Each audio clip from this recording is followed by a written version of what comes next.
अस्सलाम वालेकुम रहमतुल्लाहि व बरकातुहू। उम्मीद है सब दोस्त खरीद नाल होंगे और अल्लाह पाक दे हजूर दुआ है कि मालक सब नूं अपने हिफ्ज़ो अमान च रखे। तो दोस्तों, अगर तुसीं मेरे चैनल ते नवे जे चैनल नूं सबसक्राइब कर दिओ, बैल आइकन दबा दिओ ताकि मेरी हर आने वाली वीडियो तेरे दोस्तों तक पहुँचती रहे। दोस्तों, कल दी वीडियो जिहड़ी सी मुर्गा क्रेज़ जल्दी करे और बेहतरीन हो जाए। अज दी साड़ी वीडियो जिहड़ी है क्रेज़ मुर्गे की खुराक ते आ।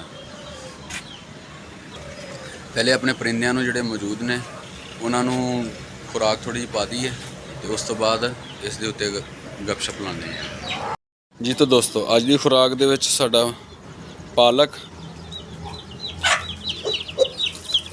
टमाटर ते प्याज ये तीन आइटम असीं मिक्स कीतियां जी और इन्हां नूं दे रहे हैं।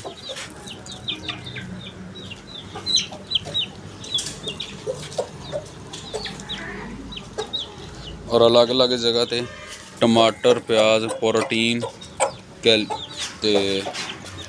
कैल्शियम, पोट बंद का मसला, चूचियां का, ये सारे मामले जिहड़े ये हल हो जाते हैं। खुराक तो दोस्तों बहुत सारिया ने, जिस तरह एक पहलवान लिए मुख्तलिफ कैटागरी के खुराक जिहड़ियां ने वो ज़रूरी होंदियां ने, इस तरह ही ये भी बहुत सारिया खुराक ने। लेकिन आपां गल वो करनी है जिहड़ी असीं करवा रहे हैं अपने जानवरां ते, और वो चीज़ हैगी है कि मैं सुबह के टाइम 6 गिरियां बादाम दियां भें के एक मुर्गे लिए उन्होंने दे खवा रहा हाँ। एक मुर्गा अंदर खड़ा है जी, जिहदी कल भी दोस्तों ने देखा है जड़ा जी, और यह मादी ये लगी हुई है। ये दूसरे नूं मारदी है, इस गलों इन्हों अलहदा ही रखीदा वा। तो दूसरा मुर्गा है वा, इन्हें भी काम शुरू किया हुआ वा। इंशाअल्लाह जल्द ही ये भी जिस तरह ही पूरे होणगे फिर इन्हां दा सही शौक ते करावांगे।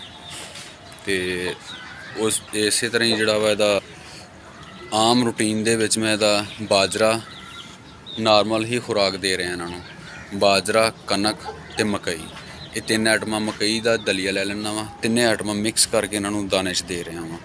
सुबह के टाइम 6 गिरियां बादाम दियां दे रहा, जिहड़ियां कि रात नूं भे दीदियां ने, और सुबह इन्हों इस्तेमाल करवाना वा। दोपहर का नॉर्मल हल्की फुल्की खुराक, शाम दे विच इन्हों टमाटर, प्याज ते पालक, ये तकरीबन दूसरे तीसरे दिन की मेरी रूटीन है। ये तीनों चीज़ां ही लाजमी मैं देना इन्होंने। बाज़ दफ़ा कट्ठी दे देना, बाज़ दफ़ा कलियां कलियां देना मुख्तलिफ टाइम दे विच। बाकी ज़्यादातर मैं शाम को चीज़ां देना। तो रात दे विच इन्हों ईवियान कैप्सूल आ 200 मिलीग्राम वो एक दे देना वा, ये रात के टाइम दे रहा वा। सुबह के टाइम 6 तो 7 गिरियां बादाम दियाँ, उस तो बाद कुछ टाइम बाद इन्हों दाना दूना दे दीदा वा। यह खुराक है। रात दे विच कैप्सूल नाल चने जिहड़े काले आ बगैर छिलके तो उन्होंने ग्राइंड किया होया वा।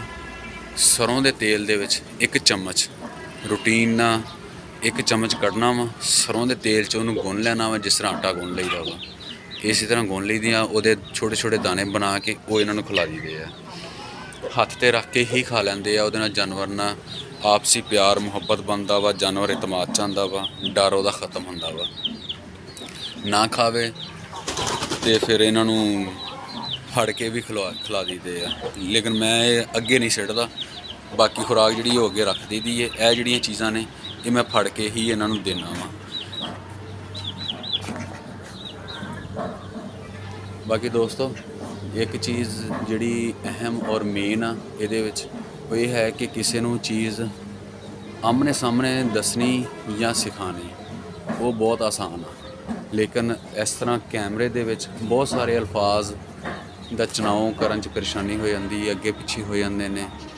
तो उस दे लई माजरत चाहना मैं, क्योंकि मैं इलैक्ट्रिक के शोबे विच पिछले 23-24 साल तो हाँ। इस वास्ते आमने सामने जी चीज़ आ वो होर हो जाती है। यह मेरा फस्ट एक्सपीरियंस है। कोशिश कर रहा मैं, अगर फिर भी कितने गलती कोई हो जाए, कोई कोताही हो जाए, उस लिए माजरत। खालिद महमूद ने इजाज़त दो। ਅੱਲਾ ਨਿਗਬਾਨ, ਆਪਣਾ ਔਰ ਆਪਣੇ ਜਾਨਵਰਾਂ ਦਾ ਖਿਆਲ ਰੱਖੋ।